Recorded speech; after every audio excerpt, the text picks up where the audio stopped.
Assalamualaikum warahmatullahi wabarakatuh. Waalaikumsalam warahmatullahi wabarakatuh. Alhamdulillahi rabbil alamin. Wassalatu wassalamu ala ashrafil mursalin. Nabiyyina wa maulana Muhammadin wa ala alihi wa sahbihi ajma'in. Wa ashhadu an la ilaha illallah wahdahu wa rasuluh. Salawatu rabbi wa salamu alaihi wa ala alihi wa ashabihi. Wa man sara ala nahjihi wa stan. Guru kita semuanya, Al-Ustadz Al-Fadil Dr. Syafiq Riza Basalamah hafidhah ala wara'ah. Dan saya nggak tahu kenapa saya disuruh untuk mendampingi beliau. Masya Allah. Untuk menyampaikan materi. Biasanya saya kalau di Jogja bersama beliau itu jadi moderator. Tapi panitia menyampaikan nanti sudah ada moderatornya. Jadi posnya saya apa Ustaz? Pelengkap aja Ustaz. Bukan pelengkap, pemateri utama. Makanya Ustaz pertama jawab Ustaz. Anak ini yang pelengkap ceritanya Ustaz. Saya di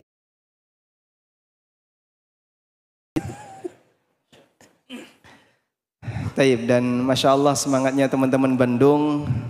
Ada yang sampai nggak kebagian tempat sehingga berdiri di ujung-ujung tadi. Sudah bisa duduk nggak? Sudah, Alhamdulillah. Kalaupun saat ini kita,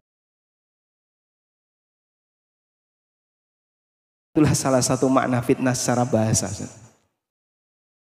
Diawali dari pertanyaan, apa sih fitnah itu? Bahwa kata fitnah itu digunakan oleh masyarakat Arab untuk menyebut kegiatan memurnikan emas atau perak. Jadi ada emas, ada perak yang bercampur dengan bahan yang lain. Ketika mereka mau memurnikan emas atau perak itu, caranya diapain Pak?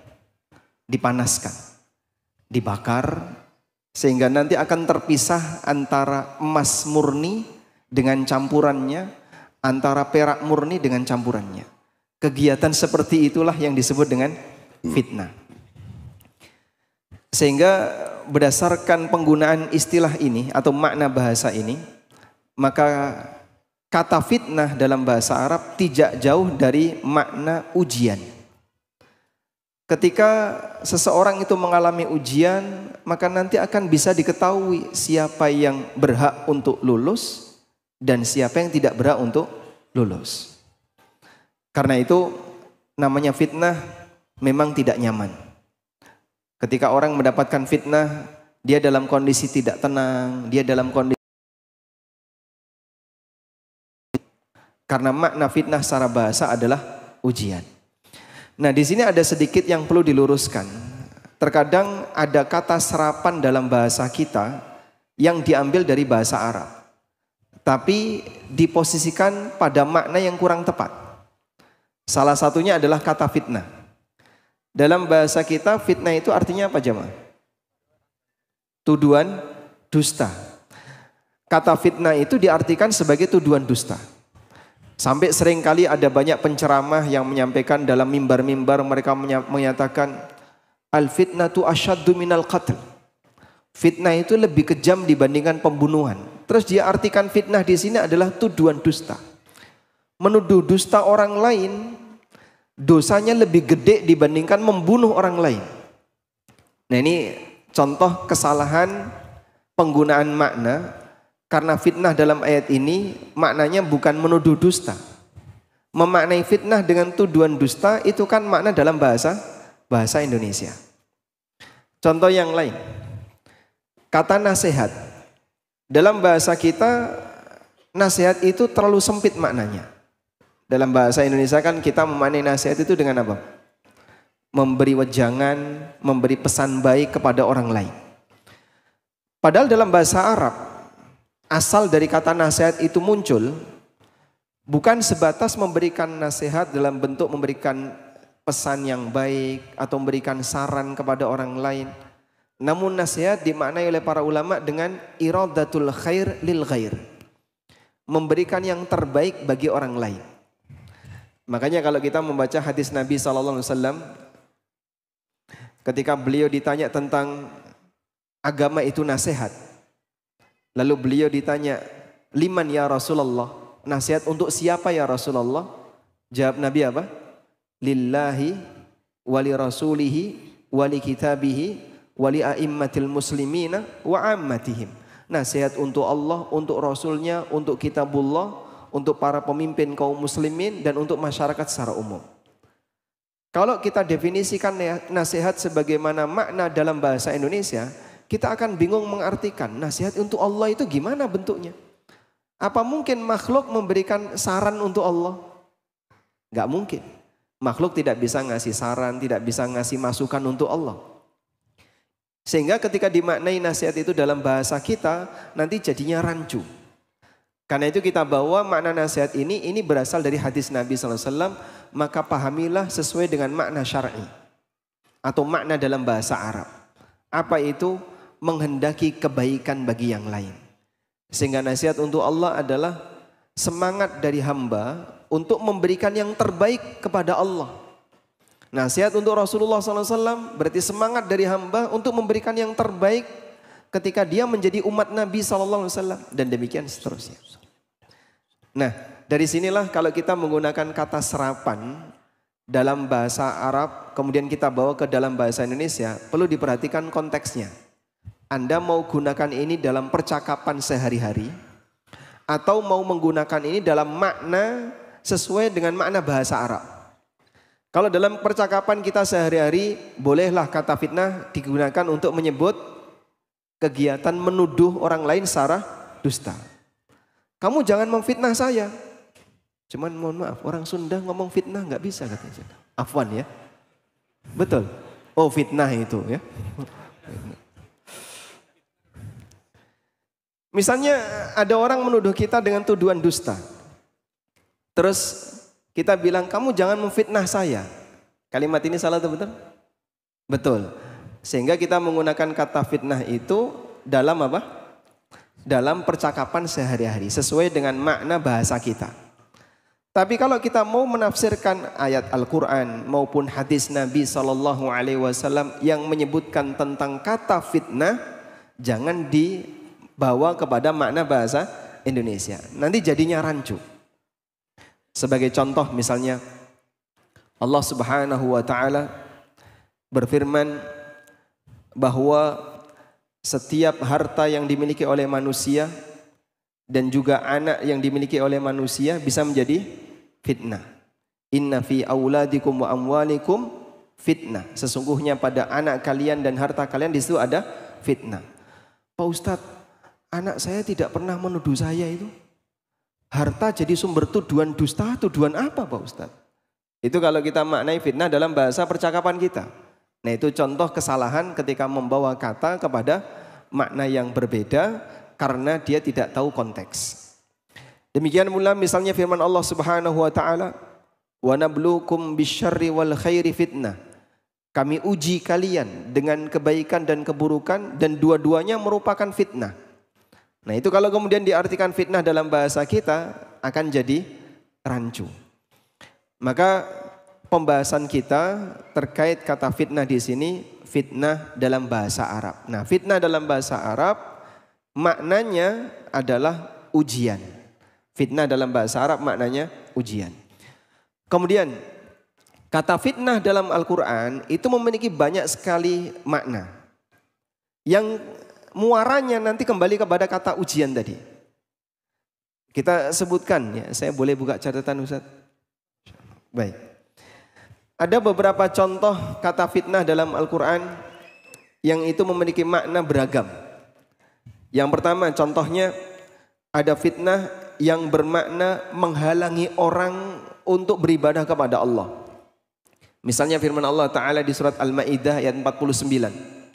Allah menceritakan tentang bagaimana sikap orang musyrikin. Wahdharhum ayyaftinuka an ba'di ma anzalallahu ilaik. Waspadalah kepada mereka karena mereka bisa saja ayyaftinuka, memfitnah kamu an ba'di ma anzalallahu ilaik, sehingga mereka menghalangi kamu untuk menerima sebagian yang telah Allah turunkan kepadamu. Nah, makna ayyaftinuka, memfitnah kamu di situ maknanya adalah menghalangi Nabi SAW terhadap kebenaran yang telah Allah turunkan. Apa hubungannya dengan ujian Pak? Keberadaan orang kafir bisa menjadi sumber ujian bagi muslim. Sehingga ketika orang kafir itu mengintimidasi dakwah Rasulullah SAW, mengintimidasi kaum muslimin, terkadang bisa membuat kaum muslimin kendor semangatnya. Karena mereka memberikan tekanan yang besar, sehingga itu jadi ujian bagi siapa? Bagi mukmin. Kemudian di ayat yang lain Allah Subhanahu wa taala berfirman bahwa fitnah juga bisa bermakna azab. Allah berfirman, "Innal ladzina fatanul mu'minina wal mu'minat tsumma lam yatubu falahum adzabu jahannam walahum adzabul hariq." Sesungguhnya orang-orang yang memfitnah orang mukmin laki dan perempuan, sebagaimana disebutkan dalam kisah Ashabul Ukhdud, yang mereka dibakar oleh siapa? Raja yang kafir.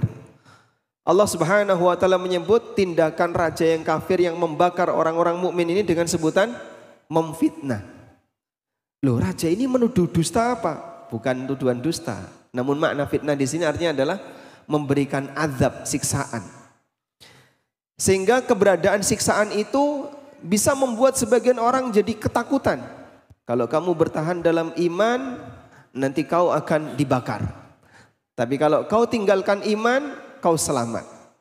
Sehingga tindakan orang kafir ini jadi apa? Fitnah bagi mukmin. Tapi makna fitnah di situ artinya azab. Kemudian juga fitnah bisa artinya kesyirikan atau kekufuran. Seperti firman Allah Subhanahu wa taala, "Wal fitnatu asyaddu minal qatl." Dosa kufur, fitnah di sini artinya adalah kekufuran. Dosa kufur itu lebih berat dibandingkan dosa membunuh. Karena membunuh tidak sampai mengeluarkan orang dari agama. Tapi kalau sampai orang berbuat kekufuran, kesyirikan, maka dia kehilangan kesempatan untuk bisa masuk surga. Sehingga secara tingkatan dosa kekufuran lebih buruk daripada dosa membunuh. Al-fitnah di situ artinya adalah asyirk wal kufur, syirik dan kekufuran. Maksudnya gimana? Apa kaitannya dengan ujian? Keberadaan kesyirikan itu kan terkadang bisa membuat orang tertarik untuk melakukannya. Karena ketika orang itu berbuat syirik, seolah-olah hatinya lebih tenang, kehidupannya lebih nyaman. Ada banyak orang musyrik yang dia dalam posisi lebih enak dibandingkan orang muslim, sehingga sebagian orang muslim tertarik untuk berbuat syirik. Maka Allah ingatkan, kalau sampai berbuat syirik, kesyirikan ini dosanya lebih berat. Meskipun konteks dari ayat ini adalah untuk membandingkan ketika ada kaum muslimin yang membunuh non-muslim dan itu tertuduh sebagai kegiatan jahat, perbuatan yang buruk, maka Allah ingatkan, dosanya kalian wahai orang kafir, dosanya kalian wahai orang musyrik, kesyirikan kalian itu lebih buruk dibandingkan pembunuhan yang dilakukan oleh orang muslim kepada kalian. Wal fitnatu asyaddu minal qatl. Sehingga ketika seorang muslim misalnya memerangi kaum musyrikin, apa alasan yang kalian miliki sampai kalian memerangi kami? Padahal membunuh itu kan sesuatu yang buruk. Maka ayat ini memberikan jawaban. Perbuatan kesyirikan yang kalian lakukan lebih buruk dibandingkan kegiatan yang dilakukan oleh kaum muslimin ketika harus membunuh orang yang berbuat syirik. Itulah makna wal fitnatu asyaddu minal qatl. Bahwasanya fitnah lebih buruk kondisinya dibandingkan pembunuhan. Dan itu semuanya kembali kepada satu kata tadi, bahwa arti dari kata fitnah secara makna bahasa apa Pak? Ujian. Arti dari kata fitnah secara makna bahasa adalah ujian. Dan masih banyak beberapa keterangan yang lain yang disebutkan dalam Al-Quran dengan tafsir yang beragam ketika Allah menyebutkan kata fitnah. Intinya, jika Bapak Ibu nanti tadarus waktu Ramadan, ya, lalu Anda menjumpai kata fitnah, tolong lihat terjemahan. Anda nanti akan bisa mendapatkan kesimpulan, oh ternyata kata fitnah itu punya banyak makna. Yang jika kita kumpulkan semua makna itu, nanti bermuara pada satu kata, yaitu apa? Ujian. Sehingga kita ketika difitnah, maksudnya adalah kita diuji. Di sini Anda kepanasan, berarti Anda sedang difitnah.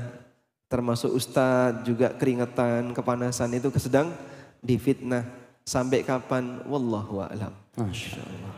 Masya Allah. Barakallahu fikum. Baik Ustaz, jazakallah khair Ustaz atas pemaparannya. Berarti tadi kita simpulkan bahwa fitnah yang dimaksud itu ujian Ustaz ya. Memang di era zaman sekarang ini hidup penuh dengan fitnah. Insya Allah. Dan kalau tadi dilihat ya, kalau diperhatikan berarti ujian atau fitnah itu macam-macam Ustaz ya. Banyak jenisnya mungkin Ustaz. Sering kita dengar juga ada tadi fitnah harta, fitnah wanita mungkin Ustaz di antaranya. Atau mungkin seperti apa Ustaz? Ada macam-macam fitnah enggak Ustaz kira? Barakallahu. Ustaz Syafiq mungkin. Ana yang ditanya. Saya mendengarkan antum Ustaz. Barakallahu fiqi ya. Alhamdulillah. Wassalatu wassalamu ala rasulillah amma ba'd. Tanggal berapa hari ini? Buat antum.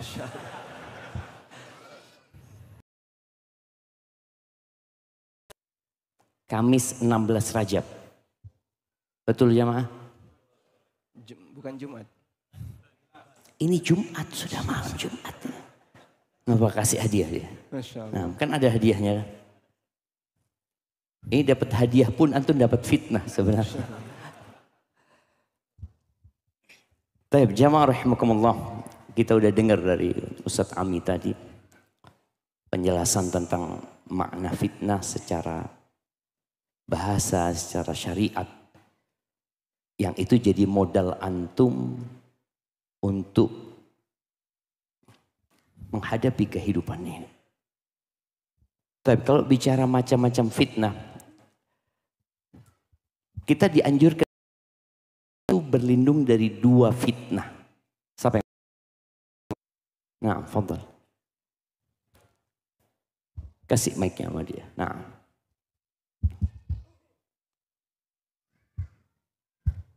Fitnah Al-Masih Dajjal. Fitnah Al-Masih Dajjal. Kemudian yang kedua? Fitnah dunia. Gimana doanya? Hidup dan mati. Fitnah kehidupan dan kematian. Masya Allah. Kasih hadiah-hadiah juga. Masya Allah. Tapi apa yang dimaksud dengan fitnah kehidupan dan kematian? Siapa yang mau jawab? Antum tiap hari doa ya. Itu ada jauh banget. Tapi yang dekat aja sini. Nah.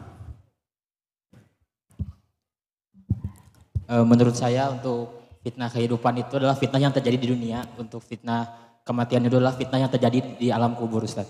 Apa fitnah di alam kubur itu? Yang saya pahami itu adalah seperti siksa kubur yang akan menimpa kepada orang-orang yang kafir Ustaz. Gimana Ustaz? Masya Allah. Ini apa namanya? Ujian jurinya. apa? Masya Allah. Gimana Ustaz? Kasih hadiah? Dikasih pendekatan pertanyaan. Ujian apa yang dialami pertama kali ketika orang di kuburan?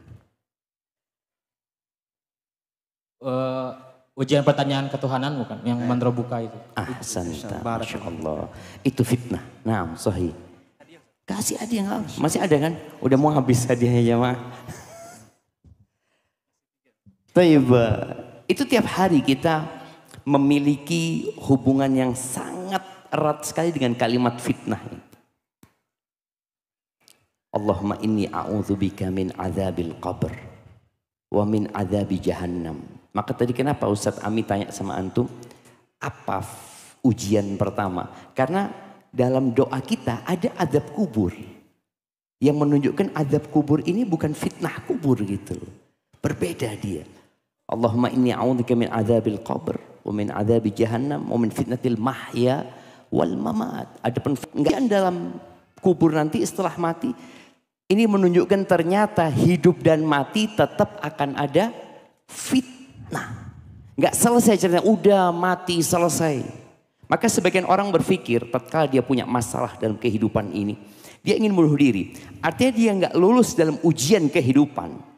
Kemudian dia bunuh diri, dia berpikir selesai sudah. Enggak. Engkau akan difitnah lagi di kuburmu gitu loh. Tadi fitnah kubur itu adalah pertanyaan. Man rabbuk ma dinuk man nabiyuk. Tapi kalau bicara, kalau kita membaca Al-Quran. Karena tadi Ustadz Ami menyampaikan ini sebagai modal ya, ketika antum memahami kalimat fitnah, antum akan lewat kalimat fitnah dalam Al-Quran dan banyak sekali. Contohnya di awal surat Al-Ankabut. Alif Lam Mim. Ahasiban nasu ayyutraku ayyaqulu amanna wahum la yuftanun. Kata Allah, apakah manusia mengira dengan mereka mengatakan kami beriman? Sekarang semua hadir ke tempat ini menunjukkan keimanan. Datang ke rumah Allah Azza wa Jalla. Iman, saya Islam. Bapak saya Muslim. Embah saya Muslim. Kemudian engkau nggak akan difitnah. Wahum la yuftanun. Udah pernyataan itu cukup? Enggak. Allah mengatakan walaqad fatanna. Ini kalimat fitnah.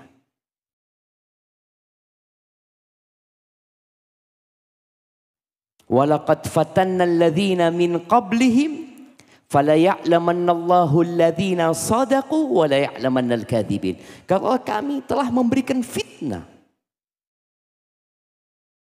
belum kalian, sebelum mereka. Tujuannya apa? Ini bicara hikmah. Dan mana yang pura-pura Maka antum yang hadir sekarang di majelis ini panasan. Ada nggak tahan panas? Kemudian dia berdiri nanti. Antum perhatikan mana yang berdiri. Masya Allah. Nanti. Kemudian ada yang nggak tahan ketika kajian melawan kantuk. Antum lihat, aduh, ini kayaknya terfitnah dia. Langsung mengatakan alhamdulillah alladzi ahyana ba'da ma amatana. Udah jam berapa? Nah, bicara fitnah itu akan terus ada jemaah. Bahkan ya, ana membaca hadis Nabi alaihi salatu wassalam menjadi bekal kita menghadapi hidup ini. Nabi alaihi salatu wassalam mengatakan lam yabqa minad dunya. Tahun yang lalu Nabi mengatakan tidak tersisa dari dunia kecuali bala dan fitnah.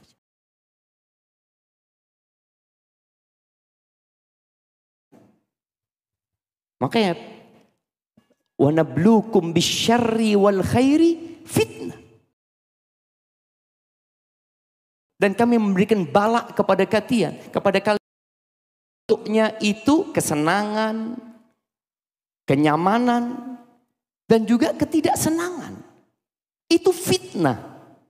Tadi seperti yang dijelaskan Ustadz Ami. Untuk memisahkan.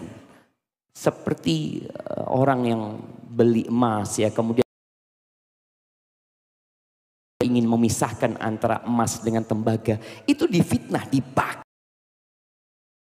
Oh, ini yang benar-benar beriman. Ini yang pura-pura beriman. Maka berapa banyak kawan-kawan kita yang hijrah. Yang sebelum sampai kepada Allah ternyata dia sudah. Allah akan berikan ujian. Dan banyak sekali ya. Macam-macam ujian itu, tapi para ulama mengklasifikasikan menjadi dua. Fitnah dalam agama dan fitnah dalam urusan dunia. Asyubuhat, fitnah yang berkaitan kerancuan dalam agama. Yang ujungnya akan mengantarkan orang kepada kekufuran.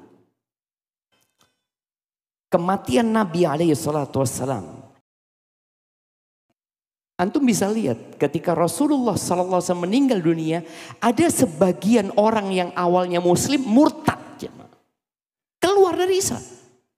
Murtad dia, padahal mereka melihat Nabi alaihi salatu wassalam. Sebagian mereka hafal beberapa ayat Al-Quran. Di antaranya Ar-Rajjal sempat datang ke kota Madinah sebagai delegasi Bani Tamim yang ahli ibadah, tapi terakhir murtad karena fitnah syubuhat ini, fitnah syahwat. Tadi yang disebutkan oleh Ustaz Haidar tadi, apa? Nabi alaihi salatu wasallam mengatakan, ma taraktu fitnatan asyadda 'ala rijali minan nisa. Tidak meninggalkan fitnah asyad atau adhar, fitnah yang lebih membahayakan buat kaum laki-laki. Apa fitnahnya kaum laki-laki? Aus, kasih mic dia. Iya, ana mau ngomong sama dia. Nah, hadiahnya kasih dulu, enggak apa-apa. Nah, enggak kasih dulu dia. Supaya dia tenang gitu kan ketika menjawab pertanyaan Anda. Nah, apa jawabannya? Wanita, Ustaz. Wanita. Antum terfitnah dengan wanita. Naam. Seperti apa fitnah yang antum rasakan? Antum udah 23. Belum waktunya, Ustaz. 23 ini, Ustaz. Sudah waktunya. Kenapa nggak nikah antum?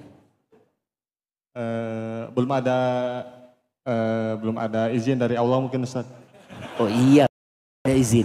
Fulus sudah punya? Lagi nabung. Lagi nabung. Berapa sekarang yang ada di tabungan? Nggak masalah. Berapa? Sekitar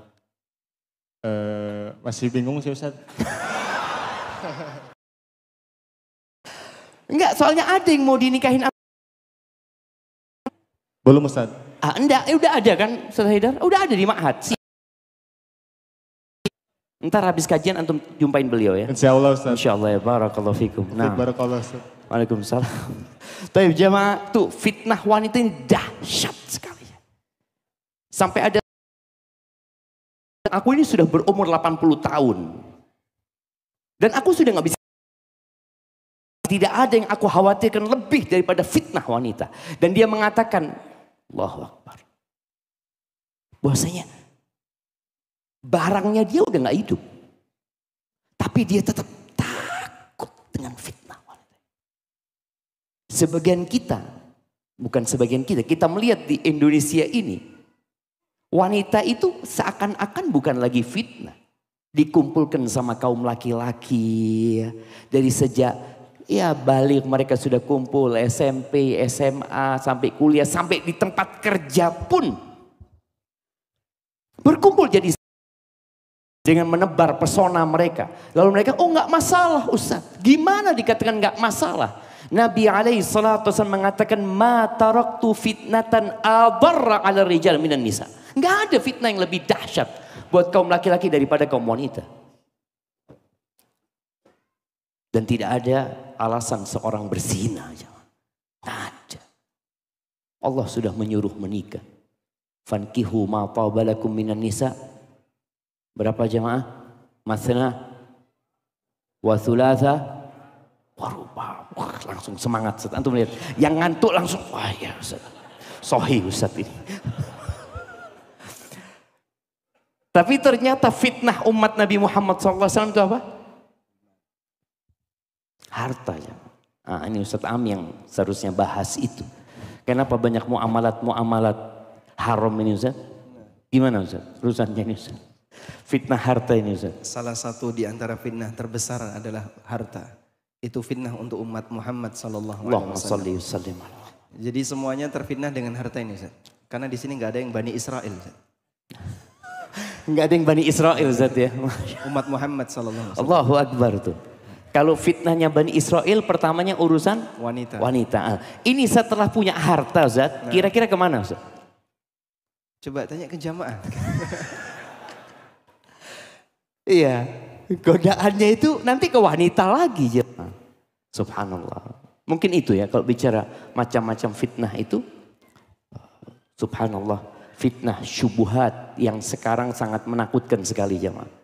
Kalau antum nonton ya beberapa podcast, membaca beberapa tulisan yang mengajak umat Islam untuk mengatakan semua agama sama gitu ya. Itu fitnah jemaah. Yang akan mengantarkan kekufuran tanpa dia merasa. Karena anak muslim. Sampai dia mengatakan saya muslim Ustaz. Saya ambil nilai-nilai akhlak Islam. Tapi untuk ajarannya kayaknya saya kurang pas. Ada jemaah yang mengatakan itu.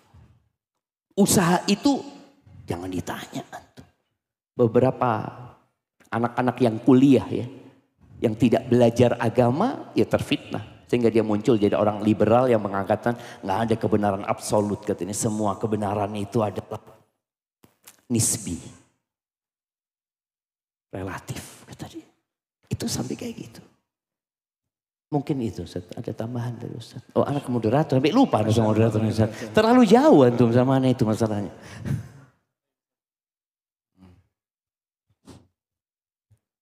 Baik. Barakallahu fikum Ustaz. Jazakumullah khair. Ya, Kayaknya moderatornya terfitnah sama kita berdua dia Ustaz. Iya sampai nggak bisa ngomong antum. Oh mic-nya yang bermasalah ternyata mic-nya. Ya ana suudzon sama antum afwan ya. Nah. Masya Allah kayaknya suruh berhenti kalau sudah merah itu gitu. baik. Kalau dilihat dari apa yang telah disampaikan tadi Ustaz, Masya Allah ya ternyata fitnah itu banyak sekali modelnya Ustaz ya. Dan kalau disimpulkan, apakah bisa kita ini sebagai seorang manusia, khususnya seorang muslim, menghindar dari fitnah-fitnah ini Ustaz? Gimana Ustaz Ami? Kira-kira Ustaz? Mohon penjelasannya Ustaz. Ada tambahan Ustaz? Belum mulai ya. Apa yang ada mau tambahin Ustaz? Mohon izin Ustaz ya. Baik, apakah mungkin kita bisa hidup tanpa ujian? Apa mungkin kita bisa hidup tanpa ujian? Jawabannya gak mungkin. Karena setiap orang yang hidup, bawaan hidup itu pasti dia dapat ujian. Pada waktu Nabi Adam alaihissalatu wassalam, Allah taruh di surga. Allah subhanahu wa ta'ala ngasih tentang musuh. Inna hadha aduwwul lakuma fala yukhrijannakuma minal jannati fatashqa. Ini makhluk adalah musuh bagi kalian berdua. Maka jangan sampai dia mengeluarkan kalian berdua dari surga fatashqa sehingga hidupmu akan jadi berat. Karena siapapun ketika keluar dari surga dia tidak akan bisa dalam kondisi aman 100%. Pasti nanti akan mendapatkan banyak sekali ujian agar dia bisa berhasil kembali seperti semula. Orang ketika di surga kan tidak ada ujian kecuali surga yang Allah berikan kepada Adam. Hanya satu ujiannya. Apa ujiannya jemaah? Apa ujiannya? Apa ujiannya Pak? Dilarang mendekati pohon. Dapat hadiah. Saya niru Ustaz Syafiq ini ya. Tapi harus angkat tangan, kalau enggak jawabannya jawaban berjamaah. Ustaz. Oh gitu ya. Nah. Harus angkat tangan dulu baru jawab. Nah. Alhamdulillah. Tadi sudah dapat hadiah belum Pak? Belum, Alhamdulillah. Baik. Ketika kita berada di surga, Anda minta apapun dikasih oleh Allah. Dan sudah tidak ada lagi ujian. Makanya sabarnya manusia itu tidak selamanya. Kalaupun misalnya ada sebagian di antara kita yang diuji oleh Allah dengan aneka ujian kemiskinan, ujian sakit, ujian masalah keluarga dan seterusnya, akan ada ujungnya. Apa ujungnya? Ada dua kemungkinan. Musibah itu Allah cabut, atau yang kedua Allah matikan kita. Dalam posisi ujian itu belum hilang. Maka kita jangan berpikir akan mengalami seperti ini selamanya. Ujian yang sementara ini nanti selanjutnya akan kita tinggalkan. Terus kita masuk ke sebuah wilayah baru. Isinya hisab. Setelah hisab ada hasil antara bahagia abadi atau celaka dan sengsara abadi. Maka siapapun yang sedang mengalami ujian yang tidak nyaman, tidak enak, apapun bentuk ujian itu,